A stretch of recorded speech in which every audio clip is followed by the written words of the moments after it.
Good morning. Today I'm Morning. joined on the Business Spotlight series by James Hunt, who's the founder of Cafgas and Nanny Biscuit.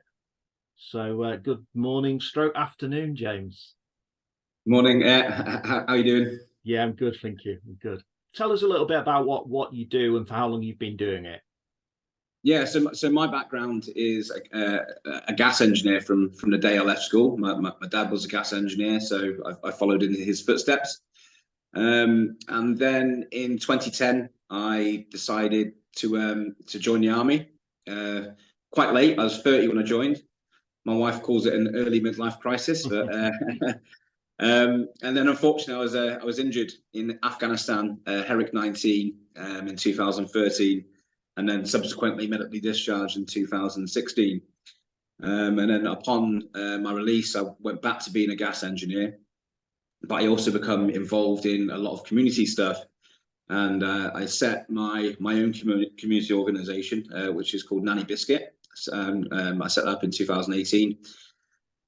Started to do Christmas dinners for people suffering with loneliness and isolation, and I kind of fell in love with the whole community and the third sector, and had ideas of other stuff that I wanted to do in the community, but didn't want to rely on grants. And I think because I'm dyslexic, I don't like filling forms in.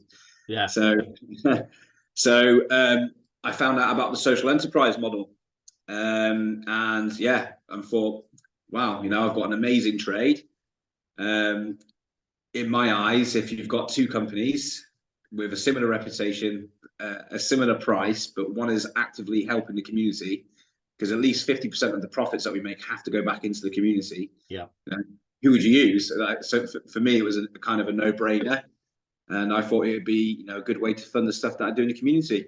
So yeah, so that I incorporated Cafgas in 2019, September, with a view to launch it on May the 4th in 2020. Yeah. But obviously, we had quite the year. There's a pandemic around that time, I believe. Yeah, I think so. Yeah, Had a big influence on your business. Yeah. Yeah, it had a massive influence on my business. Yeah. Would you like me to go into that? I would, yes, because yeah, I think Yeah, although yeah, we're all happy we've come out of it, I think we learned a lot of good business lessons at that time. So yeah, please tell us your. yeah, yeah. I mean, for me, because I was launching the company, obviously we started to hear about the pandemic just before Christmas, and then it spread. And by February, it was on our doorstep, and I kind of just looked at the situation. I thought, no one's going to be interested in a gas company. That no matter how ethical it is, it's not the right time to launch this company right now. Plus, there was we didn't even know if we could go into people's homes at that time, so I just thought it was a bit of a waste of time. So what I decided to do was actually focus on the community aspect of what we do, and yeah, it kind of took a life of its own. So basically, I just put a shout out on Facebook, say like a call to action for the public. Said, right, I believe it's going to come here, and this is what I want to do. I want to provide support and help for the local elderly and people classed as vulnerable in a variety of different ways. And yeah, there was the community really got on board with it, and within 2 weeks we went from 4 volunteers to 70. And so what we did then was we hand delivered 15,000 leaflets around targeted areas that we class as vulnerable, saying that if you needed shopping, if you needed to speak to someone, if you needed advice, had a dedicated phone line for that. And then it just kind of grew and evolved, and we went from individual people shopping for people to then actually procuring our own food warehouse and distribution center. Yeah, and so we had our own food warehouse delivery teams. We had a call center, so if anyone was lonely, they had we just assign them a buddy. We did 4 concerts outside of care homes, playing music to the residents inside. we were taking birthday gifts and letters to residents of care homes. So I rung up every care home in Flintshire, and we got everyone's birthday and just took presents to them, just so they still had some interaction from outside. And yeah, and it just kept on getting bigger, and yeah, it was quite a busy time. You must have learned a lot of lessons during that time, James. Yeah, I mean, yeah, absolutely. They come thick and fast, because we were basically we ventured into about 4 different businesses really, and what we were doing, and it just, I mean, obviously from having a bit of an army background, I know the importance of teamwork, but with what we did, this was next level. It was like everything was on a shoestring budget, and it just relied on being very innovative in our approach to what we did, and how we delivered it, just so we could get the most bang for our buck, and trying to keep. I mean, we're very fortunate. The volunteers we had were just absolutely amazing. I mean, they weren't. It wasn't volunteering. It was more than a full-time job. It was crazy hours. So just really, for me, one of the biggest lessons I learned was just being able to give people their own space when you're being if you want an innovative environment, giving people their own space and letting their ideas really shine, not micromanaging. That was one of the biggest lessons I had. The time to create and think. Yeah. Brilliant. Must be so proud. Yeah. Of the community, as well as yourself, of the community. Yeah, I mean, like I couldn't have been prouder of the volunteers. I mean, it was my idea, so it was easy for me, So, but to have so many people that believed in it and didn't just pitch in, they made it. Without the volunteers, it was just like I say, all it was my idea. Everything else was the volunteers. They were amazing. Yeah, and community is obviously at the centre of everything you do now. When you think of success, is there any specific people that come to mind? I do. I have a few, and I suppose success is, I suppose, subjective. It's what do you define success as? Yeah. I mean, one person who I find inspirational is, and not a lot of people, he's not everyone's cup of tea, but Tyson Fury. I think what he overcome to then become world champion again, that I've got a lot of respect for that man. And then if from a business point of view, I don't think they come much more successful than Grant Cardone. I listen to his audiobooks, and I find him very, very inspiring. Yeah, I wouldn't mind being 1% as successful as what he is. That's for sure. Sure you will be. Sure you will be. And other than this great experience that you went through during the pandemic, what other sort of lessons have you had as a business owner? I think some of the biggest lessons that I've had as a business owner is be more diligent in when you're giving someone your money. That for me has been a massive lesson, and I've been burnt quite badly. It won't happen again. It's a bit more diligent, and trust your gut a bit more. Trust your gut, and learn. By the sounds of it, you've learned from those mistakes as well. Yeah, absolutely. Two good lessons there. And yeah, and looking ahead, the next sort of 5 years for Cafgas and Nanny Biscuit, what are your aspirations for that, James? So with Nanny Biscuit, Nanny Biscuit outgrew Cafgas, substantially. Yeah. By the end of the pandemic, kind of the idea was that Cafgas was going to absorb Nanny Biscuit, Mm. and that because a lot of the stuff I want to do is volunteer led, and I don't think anyone would want to volunteer for a gas company. It just doesn't, you know, I just didn't think it would appeal to people. So how I've kind of set it up was that Nanny Cafgas was going to be the money making vehicle, and Nanny Biscuit was going to be the way that I delivered my social impact. So it's, you know, it's got a lovely story. It's Nanny Biscuit is, I don't know if I said this earlier, but Nanny Biscuit is named after my nan. You know, Lovely. she used to sneak us biscuits, sneak us and all the grandchildren biscuits. So yeah, because Nanny Biscuit is outgrown Cafgas, if you like. Nanny Biscuit will become a charity in its own right. So we're in the process of setting that up.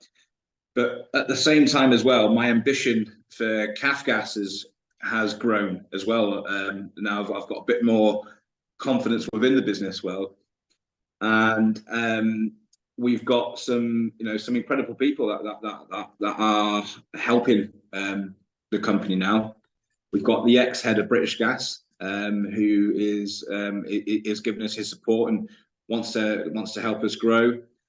And we've just invested heavily now into a marketing and operation CRM, and look forward to that launching over the next couple of months.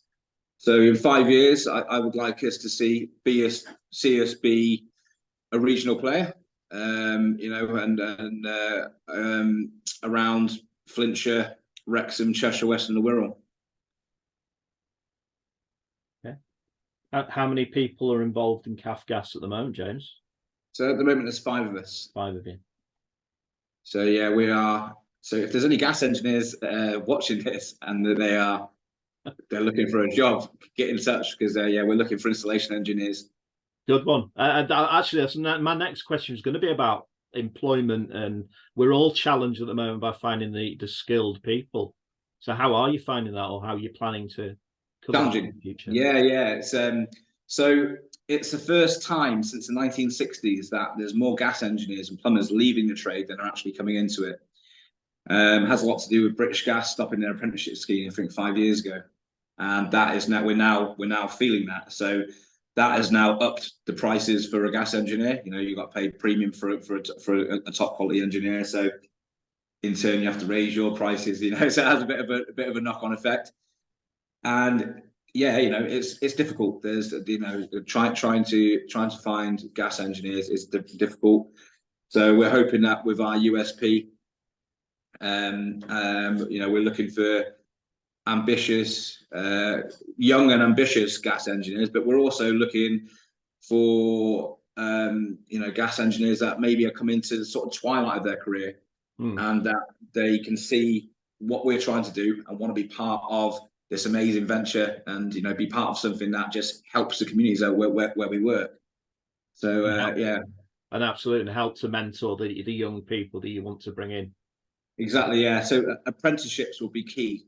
You know, that's something that, you know, 5 years down the line, I want to have an apprentice for every single installation team that we've got. You know, if we're in short demand, we need to make more. So that's in, and the beauty of having an apprentice is that we can mold them to exactly the way that we want them to be, you know, and operate, you know, as a unit. And yeah, good. And I suppose the period around COVID, when you set up that amazing venture, that taught you a lot about, as you say, the voluntary sector, but working with people and managing people and leading people. Yeah, I mean, from that? Yeah, so 100%. I mean, we've still got volunteers now with Nanny Biscuit, not as many. Probably still got around about 25, 30 volunteers. And it is completely different. You know, managing volunteers to a paid employee is completely different. You know, you could wake up the next day and every single one of your volunteers has just said, you know what, you know, we've done enough now, which is totally their prerogative, and you know, they're not held in by a financial incentive, so it is a bit more difficult.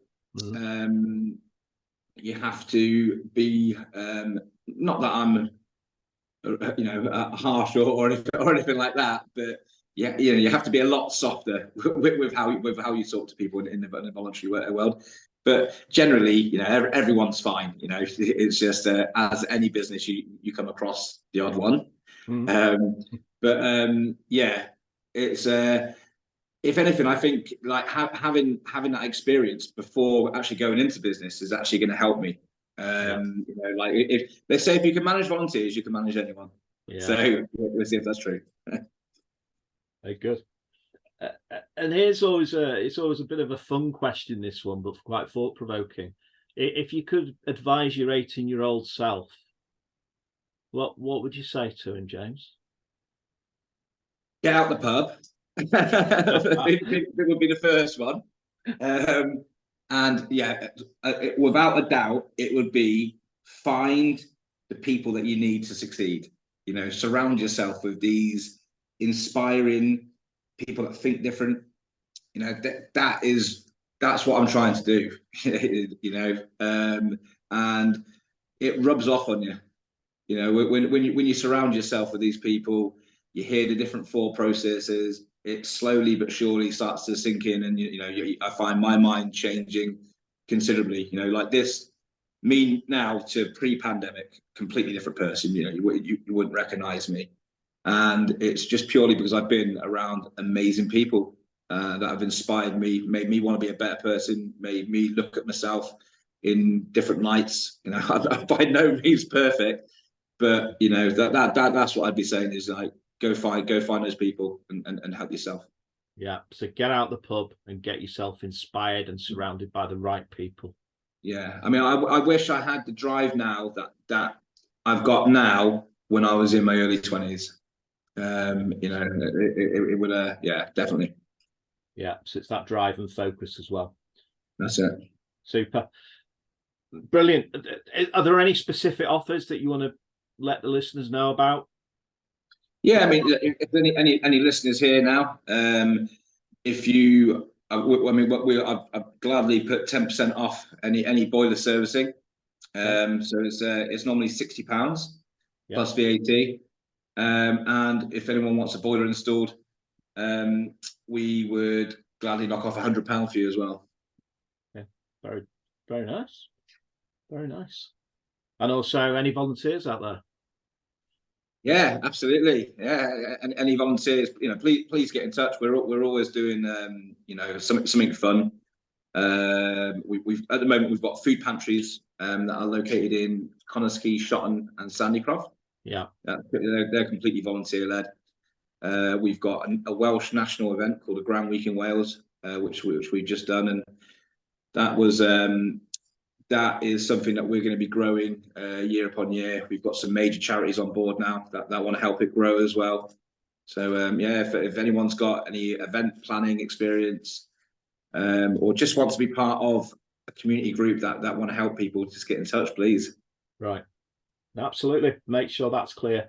Listen, James, it's been an inspirational story. It's been a delight speaking to you today. So thank you. And I know Cafgas and Nanny Biscuit is going to go brilliantly in the future. So well done. Thank you very much. James.